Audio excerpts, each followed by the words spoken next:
Okay, next problem some people struggle with is this problem where we were supposed to re-express using the distributive property. And it's a good opportunity to review the distributive property, which is going to be coming at us over and over and over again in the intermediate algebra class. We're going to get to know it backwards and forwards by the end of the semester or by the end of the summer. But what the distributive property says is if I've got some number and I'm multiplying it by a sum. Now, if these were all just numbers, if we knew what they were and there were no variables involved, we'd say, hey, look, there's parentheses here. We do it since inside the parentheses first, and then we do that multiplication at the very end. But in something like this, when there's variables involved, combining these two terms, they are not like terms, so that's not something we can do. But another thing we have at our disposal is distributive property. It says if we add two things first and then multiply the sum by a third item, A, that's the same result you get as if you take that third item, multiply it by each of the two sum ends, and then add the products together.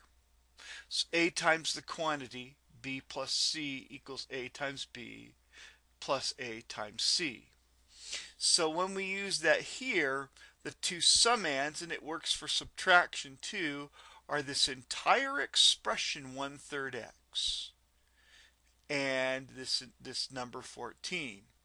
So what we do is we take 2/7 times 1/3 x minus 2/3 times 14. Now for 2/7 times 1/3 x, basically this just becomes an associative property setup where it doesn't matter if we multiply the first two first and then multiply the third thing in or multiply the last two. So we're going to multiply the first two first. We end up with 2 times 1 over 7 times 3 and times x. And that's pretty much all we can do with that expression.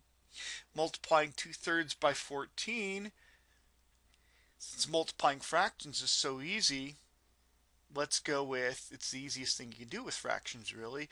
Well then let's just change this 14 to a fraction. Well, it's 14 divided by 1 is 14, so 14 over 1 is another way of expressing that kind of in a fraction form. And so we've got 2 times 14 is 28. 3 times 1 is 3. My math lab likes things in simplest form, so make sure there are no common factors in the numerator and denominator here. There aren't. There are no common factors in the numerator and denominator here. There aren't.